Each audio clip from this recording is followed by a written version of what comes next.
Nobody pull a hamstring. Yeah, Warm your butt cheeks up. Warm up your butt cheeks. Cut there. Copy that. There you go. Yeah, copy. Yeah. I broke it. Ew.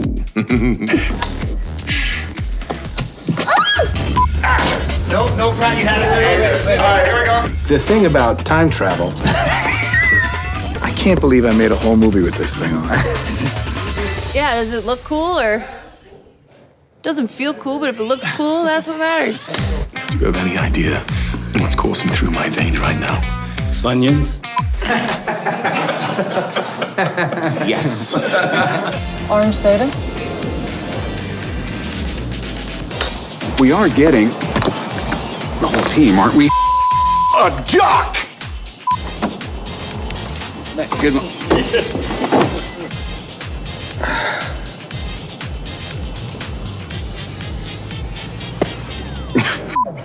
See what I have to deal with here? 10 years of this.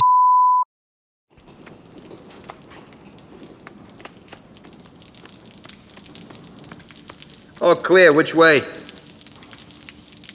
Oh, you say something? I said I want to claw my eyes out. But unfortunately, it wouldn't do any good because I already saw the awfulness. Will you focus? I'm focused. This pretty place is about to get uglified real quick by a bunch of freaking elves. Do you know that I saw all these people die?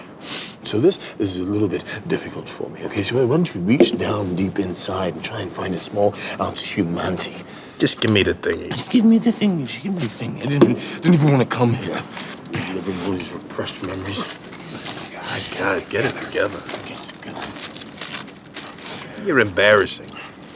All right, which way?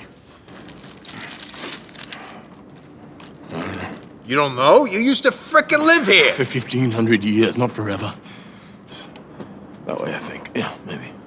We are dead. We are so dead.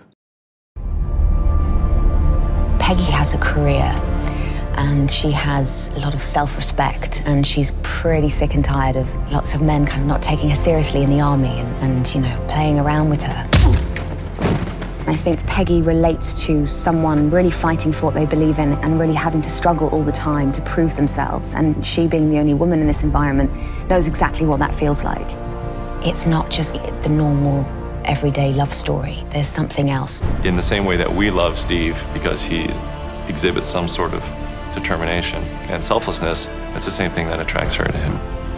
Steve learned a lot from Peggy Carter. If you go back and look at the first Avenger, that is the essential relationship that I think turned him into who he is today. It turned him into Captain America.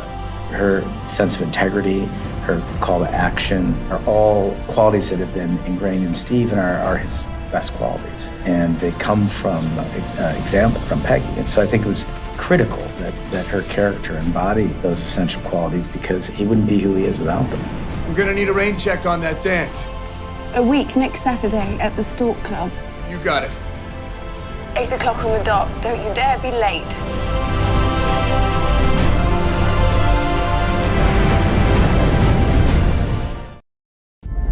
I actually think that in some weird, and it is a very emotional thing, but some weird, twisted up, fateful way, this character who, you know, has searched her whole life for a purpose actually finds her purpose. And it's like this amazing, super emotional, beautiful thing. You know what I've become. I don't judge people on their worst mistakes. Maybe you should. You didn't. I feel very fortunate. It's been an incredible gift as an actor to be able to come back to a character that's as complex as Natasha. I think there's kind of a lot to explore there, and that is so exciting.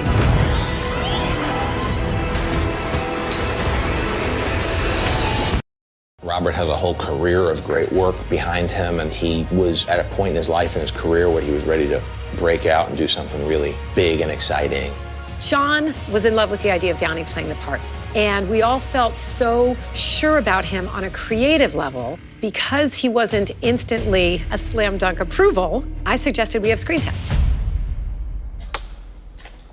I remember walking in with Robert Downey Jr. the day of the tests, He was laughing and in great spirits and completely at ease. And he got in front of the camera and started saying the lines. I assure you the day weapons are no longer needed to keep the peace cell happily transist to manufacturing bricks and beams for baby hospitals, making hemp pants and the like. But until that time, can I get you a drink? I don't want to call it an out-of-body experience, but it was one of those rushes that I'm sure like somebody would feel if they're about to play a big sporting arena, playing for the ring or something like that. It was just like, am I gonna pass out or am I gonna nail this? On that day that Robert screen tested, it was clear that there was no one else who can play that part.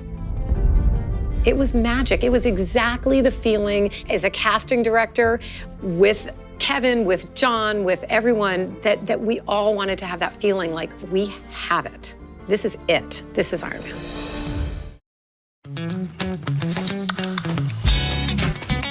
Being able to do this new version of Thor, it's hugely liberating and fun. We had a big sort of fat suit, which I think was sort of 60 or 70 pounds. This little move.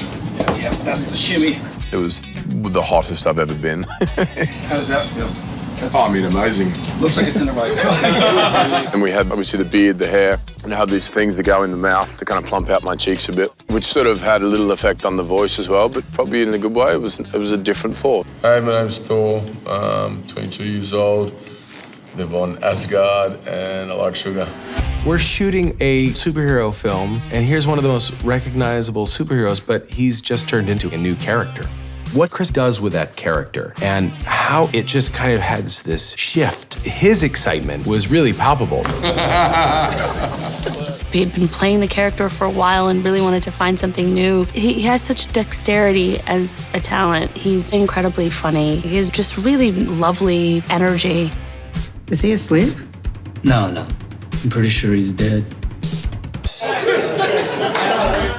I don't know, to feel this sort of Marvel sisterhood, you know, and we're all coming from so many different films that we all came together. It's kind of like, I see what you do. I know your powers. Okay, show me what you got. And then we just clicked, and we were just like cheering each other on. Everyone's just kind of taking their turns, moving around, trying to help each other out. It was so fun. You share this connection. So there's a connection without ever having met. It's a really cool thing about the whole battle. That day was insane. We were all in it together and it felt electric. It was really, really cool.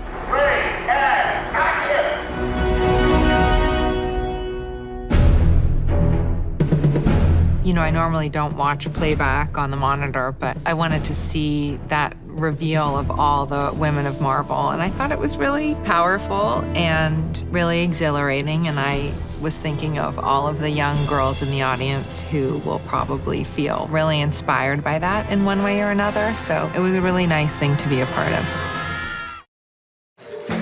It's indescribable to work with creative people, especially people who make movies. It is such a thrill. You know, it's overwhelming when I think about it. And I keep saying to myself, I can't believe this is me. I can't believe I lucked out this way. Let's give it up for Stan Lee, guys. Woo-hoo, yeah! 5 lousy words they gave me to say. Thanks so much. You're a great director. It's something you never forget. And thank you for all of this, and I hope that I didn't set interviewing back a few decades. Okay. I'll see you later. Thank you. Appreciate it. I remember every cameo I've done since the first one. And I think I'm a very lucky guy.